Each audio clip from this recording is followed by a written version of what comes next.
ஒரு சிவாலயத்துல தரிசனத்துக்கு போறீங்களா, நமச்சிவாய வாழ்கநாதன் தாழ் வாழ்க, இமைப்பொழுதும் என் நெஞ்சில் நீங்காதான் தாழ் வாழ்க, கோகழி ஆண்ட குருமணி தன் தாழ் வாழ்க, ஆகமம் ஆகி நின்று அன்னிப்பான் தாழ் வாழ்க, சொல்லினே போங்க. அப்ப தொடர்ந்து நாம் நிறைய நேரம் இறைவனை தரிசனம் செஞ்சவங்களா ஆகும். கருவறைக்கு முன்னாடி நாம் சாமி பார்க்கறது என்னமோ ஓரிரு நிமிடங்கள் தான் இருக்கும். ஆனால் இப்படி பதிகங்களை சொல்லிட்டு போனோம்னா நாம சாமியை பார்க்கறது ஓரிரு நிமிடம் தான், சாமி நம்மள நிறைய நேரம் பார்த்துன்னு இருப்பார். உங்களுக்கு புரியுதா?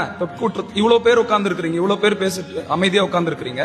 யாராவது ஒருத்தர் அங்க பேசினாங்கன்னா இங்க என்னுடைய கவனம் அங்க போகுது இல்ல, அங்க போகுது. அது மாதிரி வரிசையில எத்தனை ஆயிரம் பேர் வந்தாலும் இறைவனை தரிசனம் செய்யறதுக்கு அந்த நேரத்தில் அந்த கூட்டத்துல யாராவது திருமுறைகள் சொல்லின்னு வந்தாங்கன்னா எல்லார் கவனமும் சாமி மேல இருக்கும், சாமி கவனம் அவங்க மேல இருக்கும்.